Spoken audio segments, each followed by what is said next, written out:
Good morning and welcome to Rock and Recovery. I'm your host, Jay. Today's special guest and highly uh something. I forgot the word, you know, recommended by Jasmine from Everything's Addicted, Brian Townsend. Brian, why don't you just introduce yourself and tell everybody what you do? Thanks, Jay. I appreciate you having me on and look forward to talking to you. My name is Brian Townsend, and I'm the president of Only 2MG Incorporated. We're a 501c3 in the United States dedicated to raising awareness of not only illicit fentanyl, but other public safety threats. I spent 30 years in law enforcement. I was a police officer in Missouri for about 5 years. And then I was a special agent with the U.S. Drug Enforcement Administration, the DEA, for about 23 years. Retired a couple years ago, but I still work with law enforcement, but now in a training capacity. I have my own training and consulting business. It's called Eagle Six Training. Do training and consulting not only with law enforcement, but also private organizations as well. And then I also work for an intelligence center where like I said, train law enforcement in a variety of topics, but primarily drug-related topics. And that's where my my instruction in fentanyl and opioids in general really took off. And then from there, we formed the nonprofit Only 2MG and travel across the country, educating people on the new drug supply. You know what's going on nowadays. So, what is going on with the new drug supplies these days? And what was that foundation's name again? Only 2MG, ONLY, and then just the number two, and then MG. So only 2MG is a reminder of only 2 milligrams of fentanyl is enough to kill the average human being. And I say average, meaning, someone who hasn't built a tolerance or struggling with substance use disorder or addiction. The average person would die with only 2 milligrams of fentanyl, which is a couple granules of salt or sand. We're talking about the tip of a pencil. So one of the things I do, I have three presentations. My flagship presentation, which is 4 hours long, is really an overview of fentanyl. I dive into the historical history of opioids and how we got to where we are now. I talk a little bit about everything, what it is, what it does, the cartels, literally everything. My other two presentations, I have a lunch and learn. It's an hour. I typically do that for organizations that are interested in the topic, but can't devote 4 hours. And then my other presentation is called Shattering Dreams. And I do that for young people, several colleges and high schools and even middle schools, where if I can get an hour, I'm happy to have an hour. If I can get it, I'll talk about, fentanyl and how little it takes to kill you and how They've even deadly. got this new stuff. It's even more deadly than just the fentanyl. It's so 2 milligrams of fentanyl. It's 0.02 milligrams of this new stuff that they just started, and they intercepted a couple packages already. And that's starting to scare me. It's not even overdosing anymore. It's systematically poisoning. Yeah. Yeah, absolutely. Yeah, the carfentanil we're seeing is stronger. Now we're seeing more nitazines. The synthetics are really taking over. They're all opioids, but it's just all lab made, and it's just every time you hear the news, it's something stronger and stronger. It's sad. It really is. It is. So what is going on in the world of what type of things that should we be aware of as people? Yeah, the synthetics. Look at fentanyl. Fentanyl found its way into our drug supply via heroin. The drug cartel. To back up a little bit, we changed the way we manage pain, at least in the United States, in the mid 1990s with the release of OxyContin, and prescription pills just took off. We were handing them out like candy. And because of that, we saw more and more people turn to heroin. A lot of folks don't realize that 80% of heroin users, over 80% of heroin users, actually started with prescription opioid medication or prescriptions, right?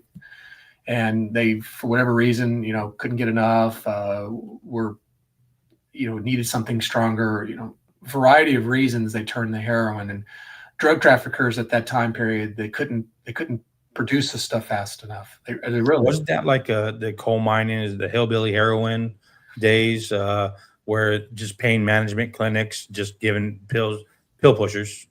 Yeah, absolutely. The height of it was about 2012, 2013. In the United States, there were about 81.3 prescriptions per 100 people in the United States by 2012. I mean, that's ridiculous. It was, if you look at the numbers prior to 1996, it was pretty low. And we're getting to a lower amount now. I think the average in the United States is 37 prescriptions per 100 people, but still out of control. And a lot of these folks, like I said, they turned to street drugs. They turned to heroin, and the manufacturers, the drug traffickers, they started to cut this stuff with fentanyl. So that's how fentanyl got into our drug supply. And fentanyl is a synthetic. It's an opioid. It's 100 times, 50 to 100 times greater than or stronger than heroin. And it just took off. And you made a point earlier, poisonings, and I absolutely agree. These aren't overdoses; these are poisonings. People who were dying our drug death rate in the U.S. rose overnight. I mean, you look at the chart, it's this vertical or this vertical line, it just turns horizontal. And the problem is a drug, fentanyl, got into our drug supply unbeknownst to the user, and only 2 milligrams is enough to kill you. So that's what I think people need to be aware of, is that our drug supply has changed, especially young people. When I talk to young people, I tell them all the time, look, I know your parents might say, well, I tried drugs, I'm okay. And, it's a rite of passage, blah, blah, blah. Well, one, no, most people don't use drugs. And number two is the drug supply today is much, much, much different than our parents. It absolutely is. I mean, even marijuana. I mean, we can tackle every drug individually, and I can tell you why it's changed, in 2025 than it did 10, 15, 20 years ago. And on that, what is the overdose rate, and how many people are dying per year on just the stuff that we know of? Well, we know about 75% of all the drug deaths are because of fentanyl or synthetic like fentanyl. So in the U.S. last year, we lost about 80 to 82,000 people to drugs.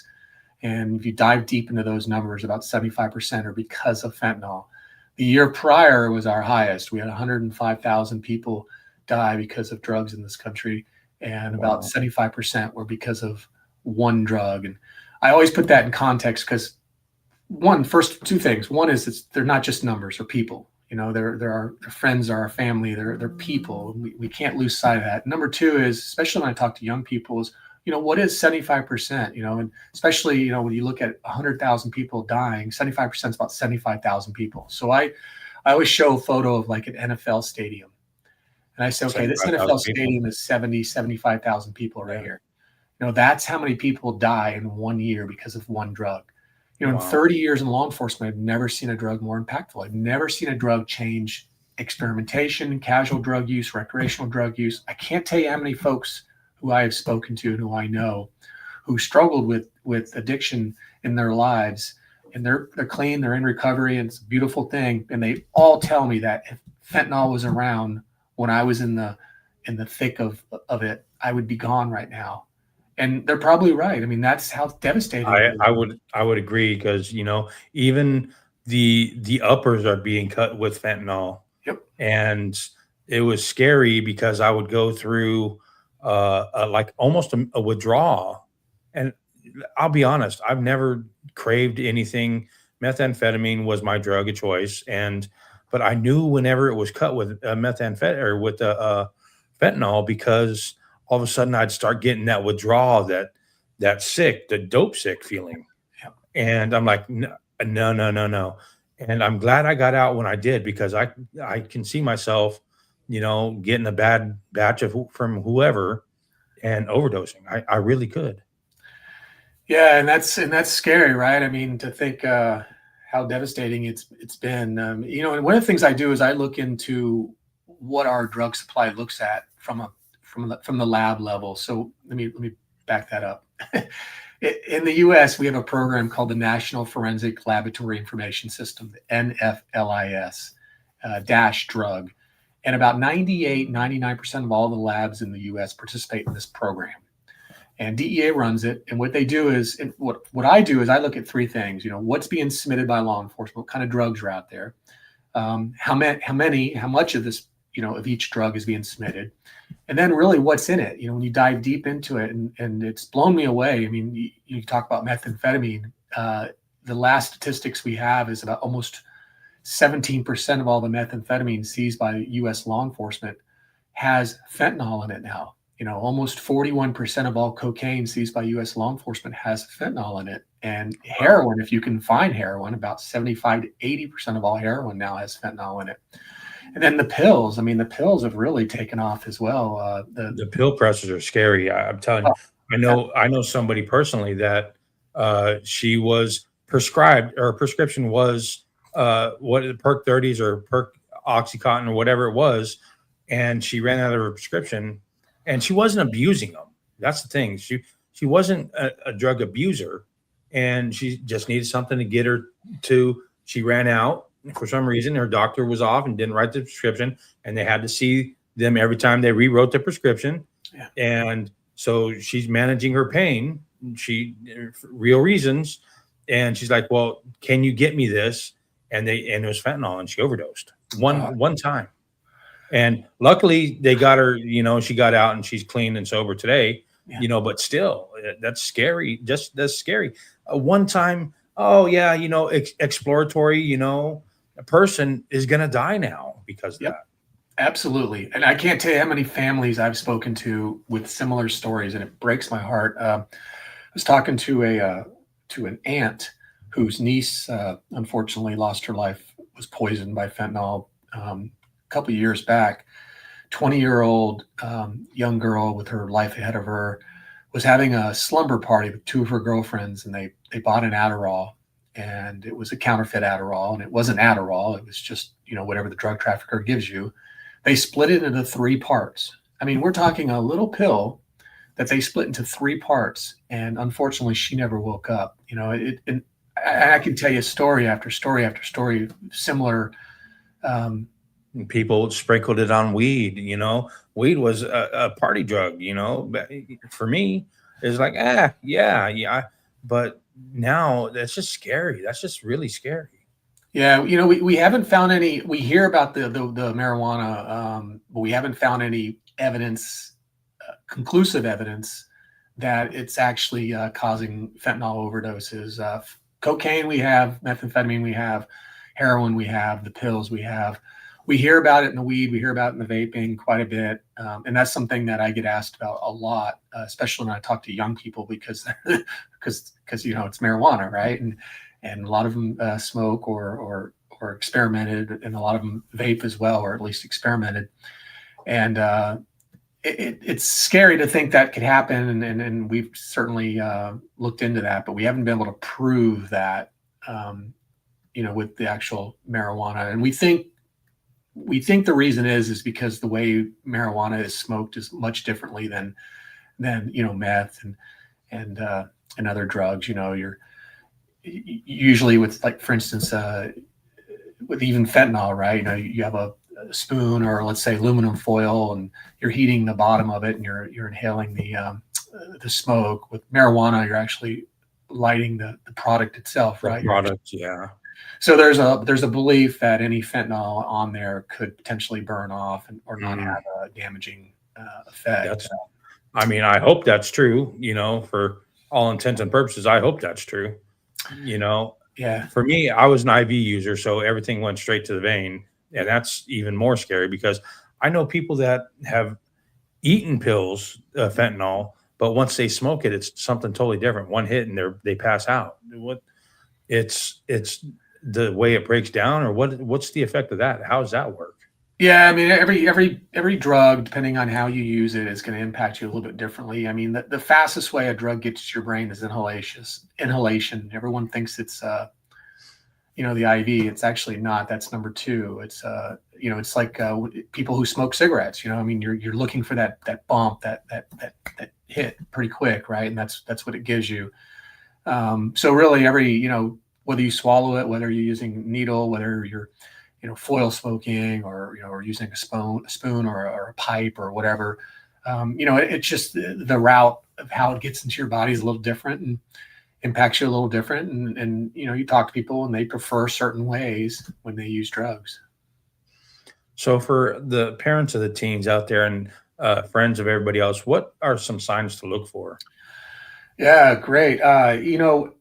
Change of behavior is the big one. You have your son or daughter is, I don't know, all of a sudden they don't want to play sports anymore, or maybe all of a sudden they have no interest in band or some type of activities they were always interested or involved with. And I know sometimes kids just lose interest. It doesn't mean that if your kid quit the football team that he or she is using drugs, but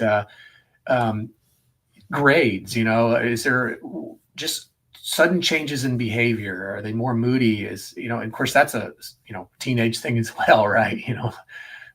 But you have that baseline of behavior that what to look for. And then as you see it change, and I don't mean as they mature or grow older, because there will be a change there, but I mean, you'll know that the changes. And it's amazing when you talk to parents, they're like, I recognize something was happening, but I didn't say anything. I didn't, my brain was telling me something was happening to me, but I couldn't find the words to address it, and just be involved in your children's life and notice those changes and make sure everything's good and everything's healthy. And that's the big thing, I think, is just the change of behavior. Yeah, and okay, so with the change of behavior also comes change of habits and whatever else. Yeah. How do we start talking to is there got to be a back and forth between the parent and child or between friends, or what's that supposed to start like? Age appropriate. I would talk to your kids early and often and make it age appropriate. I mean, don't use terminology or statistics that are going to bore them or be too intellectual for them, or something they can't understand. But kids will surprise you, and I think they're craving this information. I can't tell you how many folks I've spoken to, high school, even college kids who come up to me and say, God, I've never had this information before, and they want this information, and it needs to start in the home. I'm happy to provide that information. I'm happy to go to the schools, but I would love to be able to go in and reiterate what the parents have already told them, as opposed to being the first person who ever told them that fentanyl is a drug that can kill you the first time you use it, and educate yourself. There's plenty of resources on the internet, DEA, there's tons and tons of resources on the internet. Educate yourself. If you're not familiar with these drugs, go to this type of training yourself.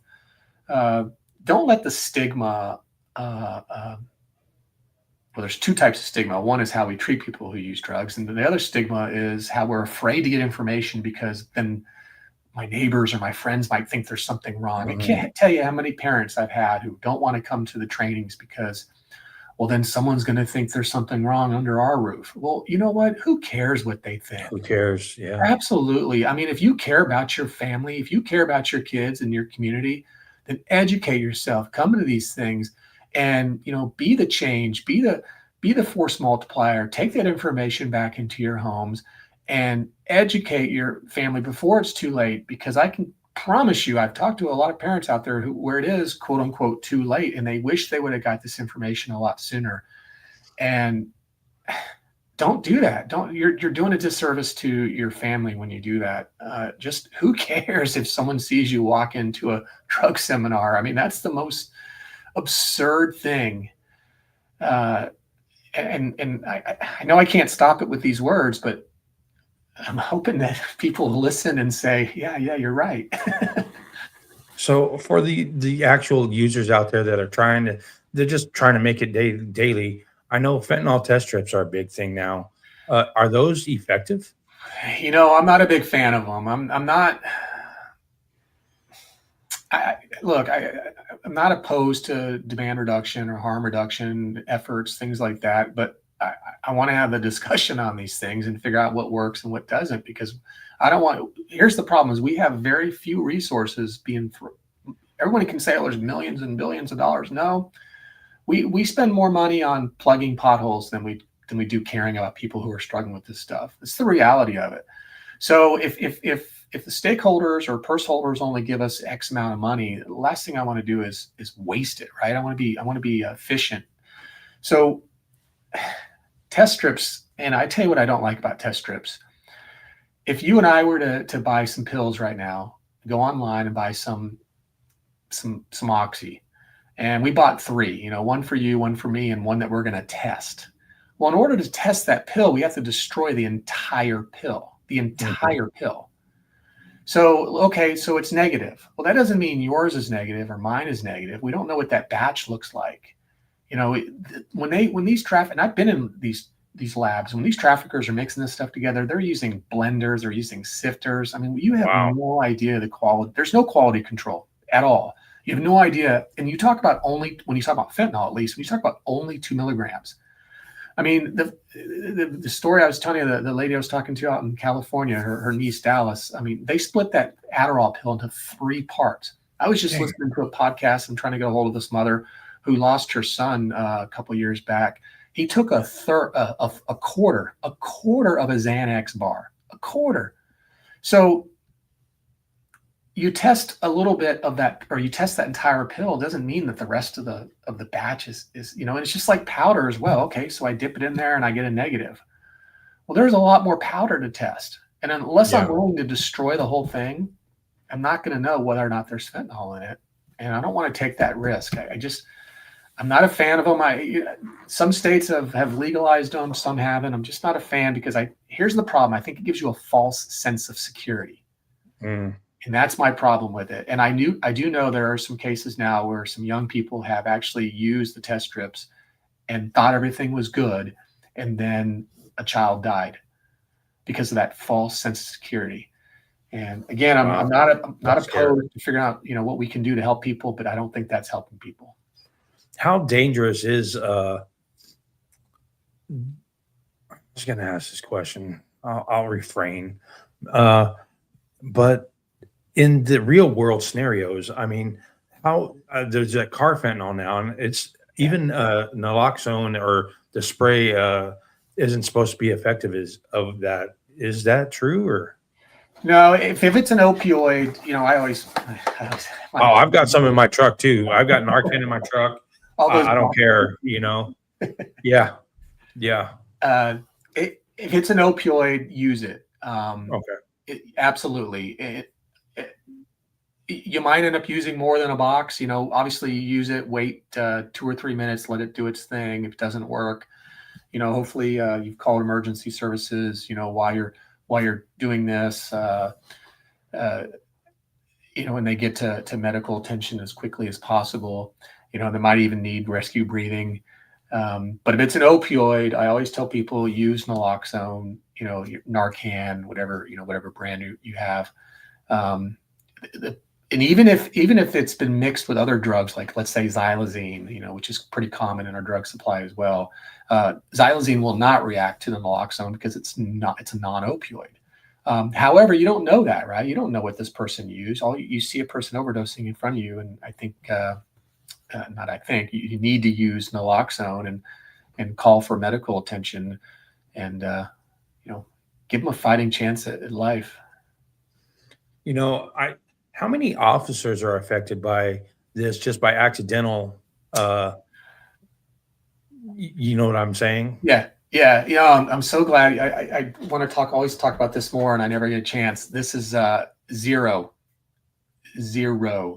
You can be around fentanyl without overdosing. You can it can puff up in the air, and you're not going to breathe it enough to overdose. Yeah. Every single video we have seen of law enforcement has been proven negative. That none of them have showed a positive toxology screen for fentanyl.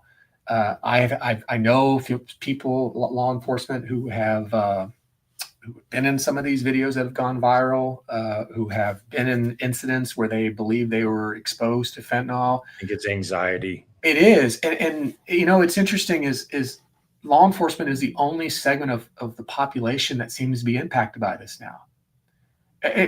I have literally videos of people cooking fentanyl with no PPE, no masks, no gloves, nothing. Why aren't they falling? I had a reporter from a well-known organization asked me, well, maybe they built a tolerance. You don't build a tolerance from being around a drug. You build tolerances from using a drugs. And, it's just infuriating and then that drug, I mean, think how many times that changed hands prior to that. So methamphetamine was a little different. It is an oil-based, and the oil in the certain chemicals that you use can absorb into your skin, but I've never heard anybody getting high that way either. No, the pharmaceutical industry spent literally millions of dollars developing the patches, right? The fentanyl patches. I mean, it's a very, I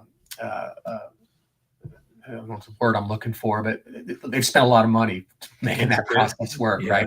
So, I mean, the only way you're going to get it through your body is if it goes through your mouth, your nose, your eyes, a cut, your butt. I mean, it's got to get in somehow, right?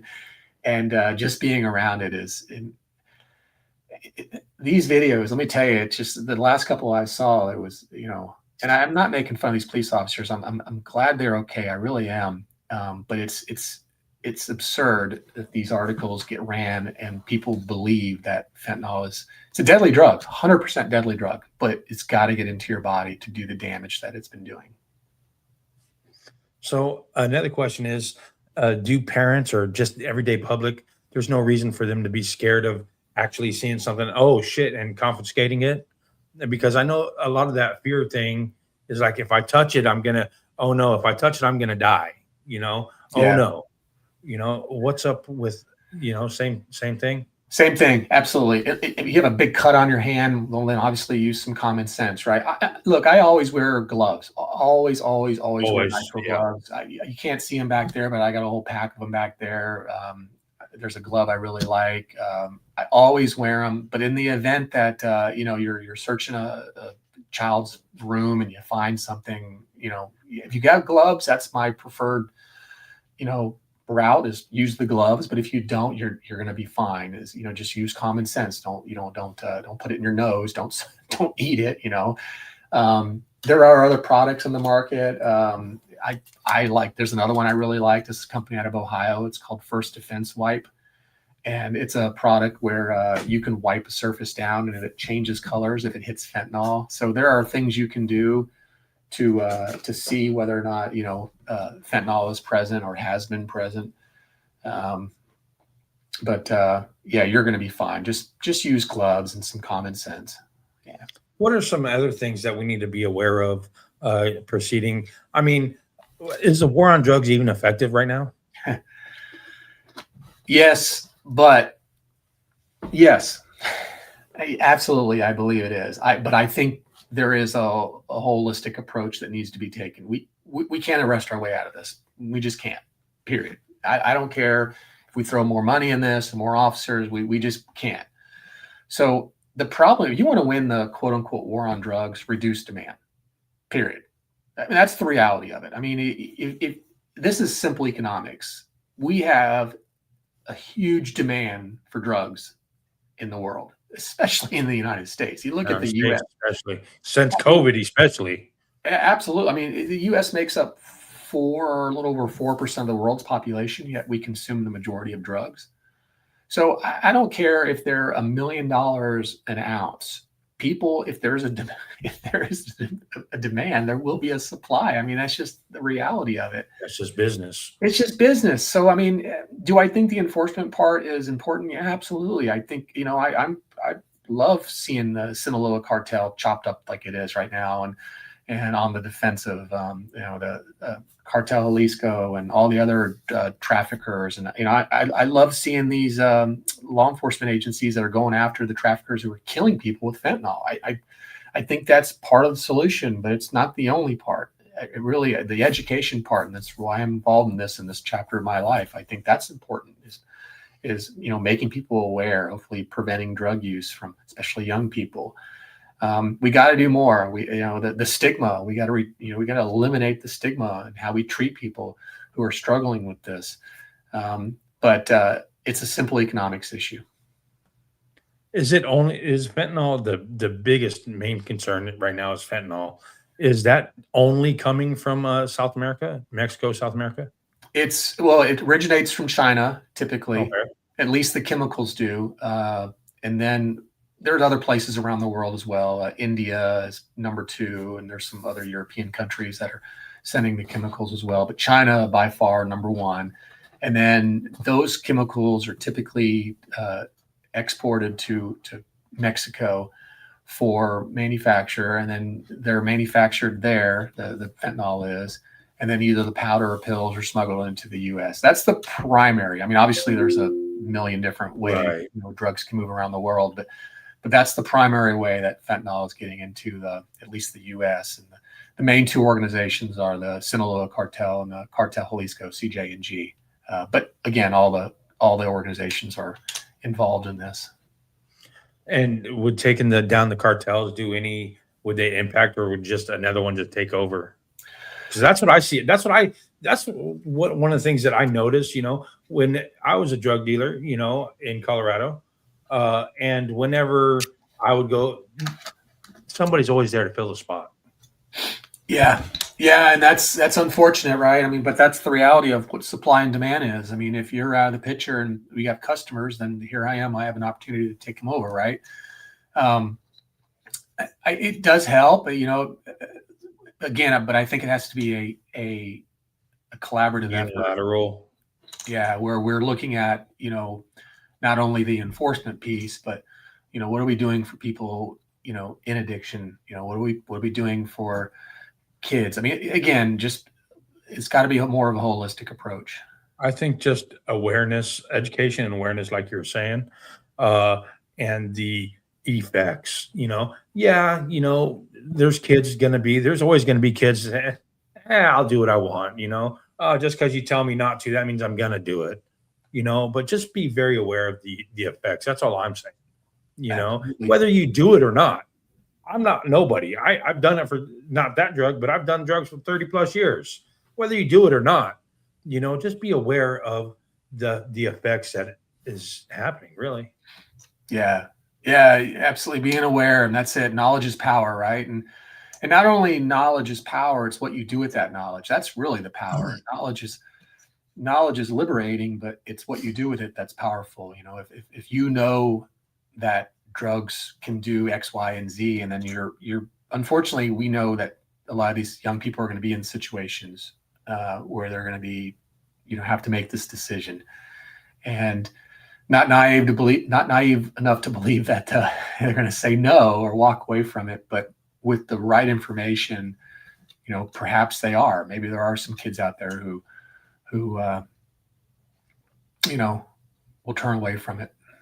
You think more alternative sentencing would help for let's say drug users, just the users, more treatment, more sentences to treatment than prison time, for personal use? Or I'm not opposed to it at all. I mean, I'm looking at a couple programs in my state. There's a program in Missouri called Jail Navigator Program, and there's a couple other things I'm looking at. I think there's some alternatives. I think there needs to be consequences for the things that we do. The action. I think there needs to be compassion and I'm not opposed to second chances and things like that. I mean, I think it's not. I don't think it's black and white. I think we have to kind of look at it and dive deep into the person, the situation, and we know that treatment doesn't always work the first or second time, right? I mean, but that doesn't mean we abandon that as well. I mean, we know that the person has to go, right, and has to get it, and we got to fix the root problems. Why did they even start using drugs? Even alcohol. Is there trauma? Is there something that we need to work on as well? I'm not opposed to these programs. I think we just can't say this is it and here everybody goes. I think we have to, we gotta look at what works and what doesn't. And, with only a little bit of resources out there, we want to be efficient on how we spend that money. So what are some other things that you want people to know about this, what you're doing and everything that else is going on? Yeah,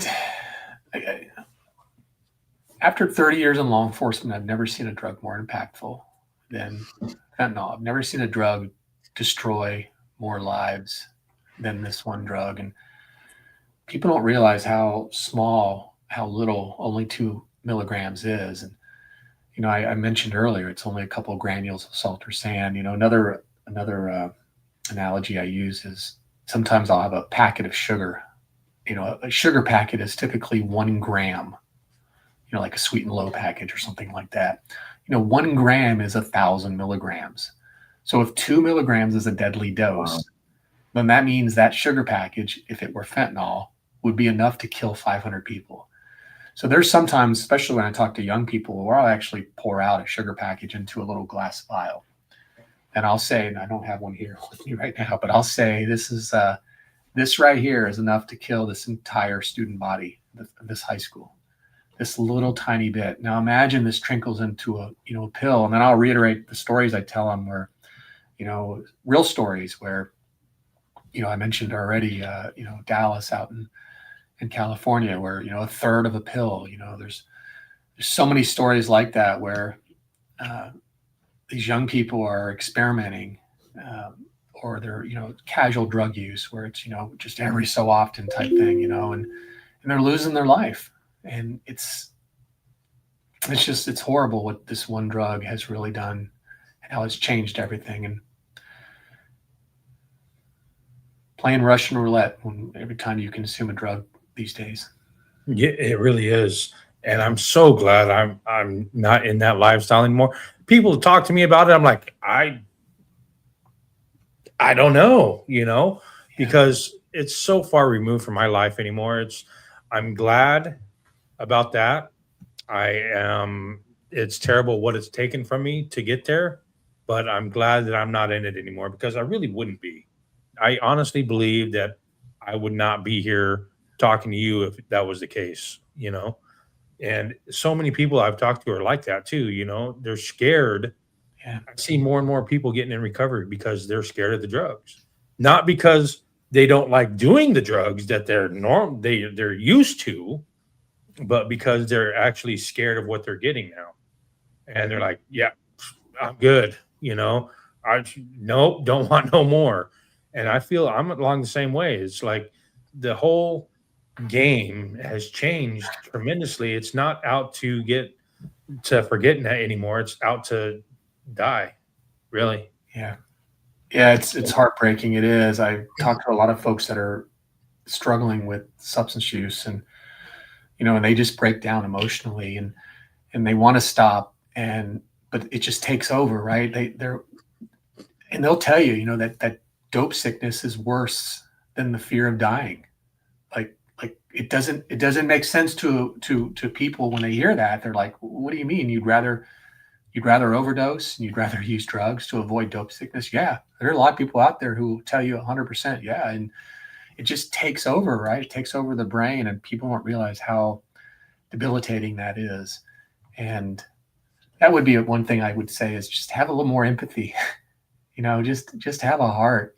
These are people. They're not numbers. They're struggling, and the more we can care and get them the help they need, the better off they are, and the better off society is. And some of the hard things to do is take the next right step, and that's just asking for help. Yeah. And if as a law enforcement officer or a former law enforcement officer, did you ever judge somebody that was asking for help? I did early on. And I'm not ashamed to admit that. I mean, I'm ashamed that I did it, but I was learning. I had a hard time wrapping my head around what addiction is. I would say early on, why can't that person stop? And I hear that a lot nowadays. Yeah. I hear that from moms and dads all the time. So why is Junior destroying this family? Why can't he stop? And the more I dove into what that was early on in my law enforcement career, the more I started to understand what was happening, from a higher level, right? Almost a scientific level, like what's going on in the brain. And then that gave me more empathy, and it gave me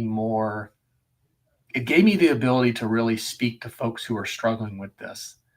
And I couldn't understand it because I'd never been in it, but I could understand what was happening in their brain. And they realized that I was making that effort and that I actually cared about them. And I think that's part of communication, is that building that trust, right, between two people, and understanding that I was being authentic, But yeah, early on, I didn't get it, I didn't understand it, and there was a lot of things in life I didn't understand. A lot of uh, when it came to law enforcement and working with people. And that's one of the things I do when I train, especially when I train first responders and law enforcement, is I talk about like what are drugs doing to the brain? How is And it bringing back a more human, Yeah, approach. absolutely. Especially young people when they're using drugs. I mean, we're rewiring the brain, and this is not healthy. This is not healthy for long term, brain activity. And the more and more we can educate people, I started doing that specifically to law enforcement. Now I do it for everybody because I've realized that, yeah, I know law enforcement can be cold because they deal with this all the time. But let me tell you, the public can be just as cold as well because they don't deal with it all the time. All they see is the stuff on the news or the stuff on the street corners when they're driving by it, right? And just having some basic understanding of what is happening when someone continues to use drugs. I'm not talking about the first or second time. That's where the choice was. I'm talking about people that are struggling with full-on addiction. There's something going on there. There is. I 100% agree. Whether it's trauma they're coping from, whether it's just coping to fit in, just something to get feel to make them forget, forget whatever it is. And I, you know, do you find, okay, here's a question. I wasn't going to ask this, but you know, how how many law enforcement officers are actually involved? You might not have a stat, but are actually also part of the problem. And when I say part of the problem, addicted to their whatever else, do you find that they go into the job and then come back out of it as addicts? Have you ever found that? I don't know any statistics. I do know some incidents where law enforcement officers have used and drugs, illicit drugs, whether it's opioids, whether it's, you know, there was just a body cam not too long ago of a police officer using meth on duty. I've seen that one too. Yeah, I mean, alcohol obviously has been a problem. I don't think it's a large number. I only asked that just because where I was at, there was this person. I won't mention his name, but he started, him and his brother. They're twins. They're one of the very first people to arrest me when I was almost right in my early 20s. He came from my hometown, big, huge dude, and his brother arrested me, and ended up he was part of the problem. And by when I say part of the problem, he would actually confiscate other people's stuff and give it to others to sell. Wow. Yeah. So, Yeah. Yeah. I mean, small town, it's not large town, but it happened, and it was very well known that it was happening, and nobody was stopping them. Yeah, unfortunately, it does happen. I hate it. It stains the entire profession. One thing I can say, and I think I can say it, well, I can say it with a lot of confidence, is I think it's a tiny, tiny portion of what law enforcement I is. agree. But unfortunately, it's what we talk about, right? And we should talk about. I'm not, But it's the tiny things that are so emphasized anymore. It's not everything that they're doing right.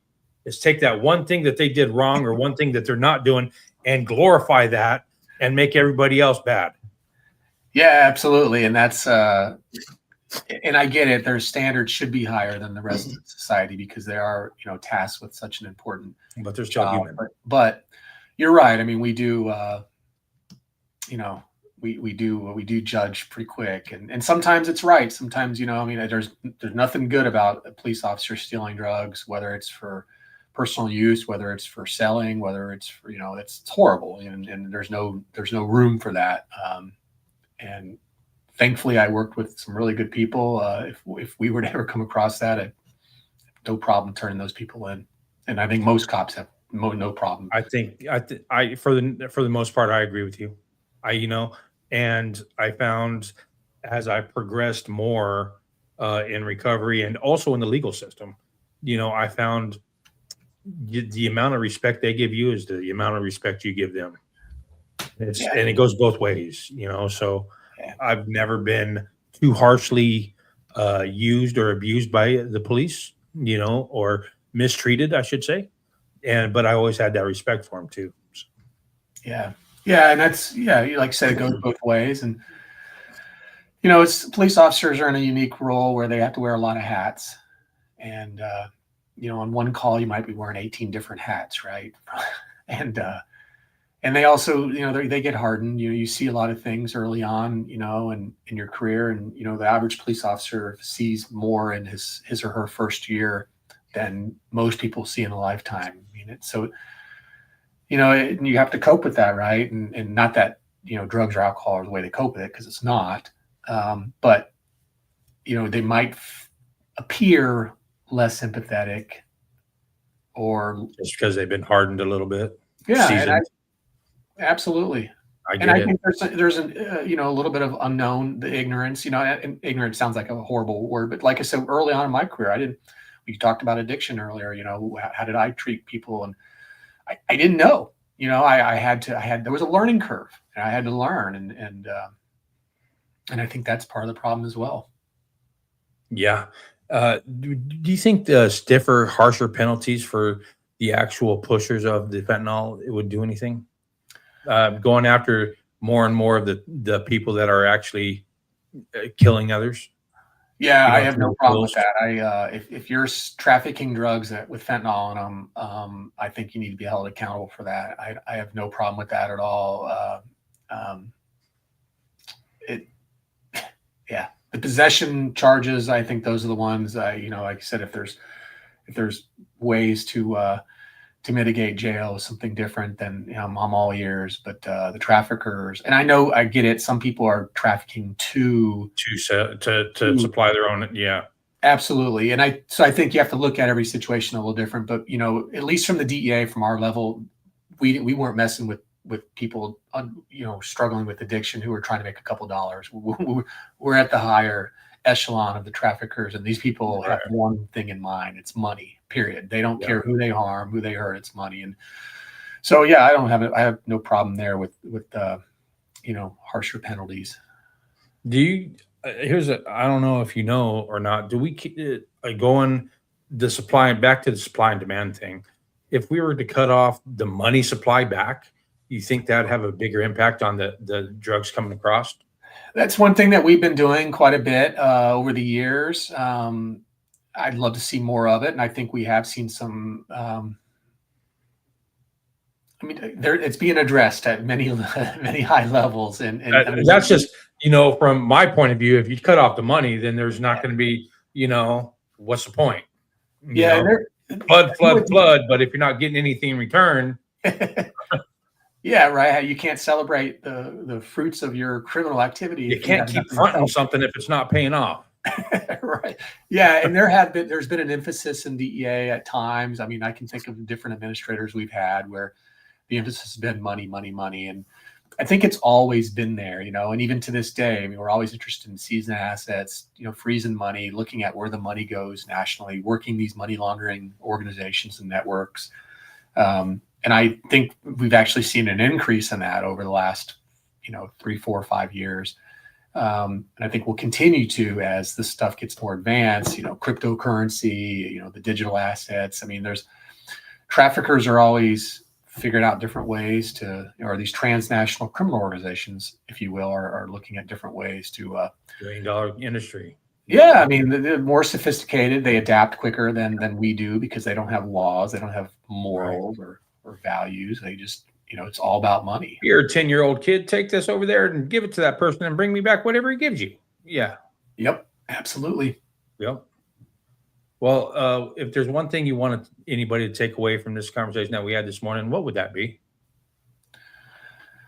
I'm going to reiterate something I've said earlier.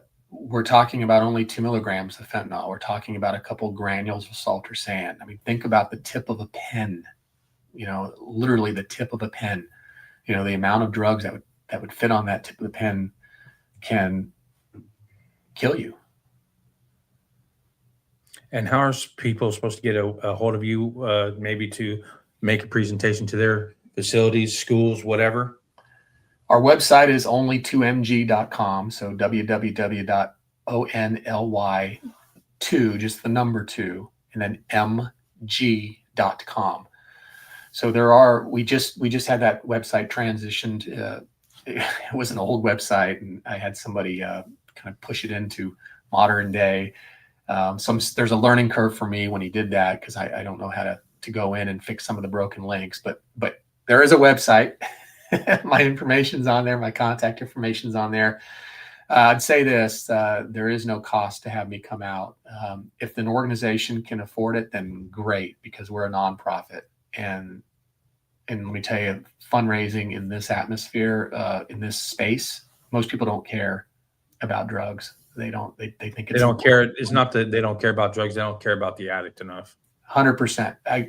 You hit the nail on the head. And so most people don't, anyway, bottom line is it's really difficult to fundraise in this space. But with that said, we'll find the money. I self-fund a lot of this stuff because it's too important not to. I don't want an organization to say, well, we'd love to have Brian come out. Oh, but we can't afford them. We can't afford it. Yeah. If you can't afford it and you want to make a couple $100 donation to the nonprofit, so that'll help me get it to other places that can't afford it, then wonderful. But if you can't, I don't want money to be a barrier, to be an obstruction. Call me, email me, let me know what you want, what you need, and we'll figure out a way to make it work. That's awesome. Thank you for taking time out of your busy morning this morning. And I know it's early where you're at. I know it's early where I'm at. Shit. But thank you for coming on here and giving awareness. I really appreciate that. Yeah, thanks, Jay. I appreciate you and your time too. So thank you. And what you're doing. I hope that, and I know I'm going to hear bigger things and more things, and maybe sometime down in the future you can come back on. Perfect. Sounds like a plan. Awesome. You have a great day. You as well.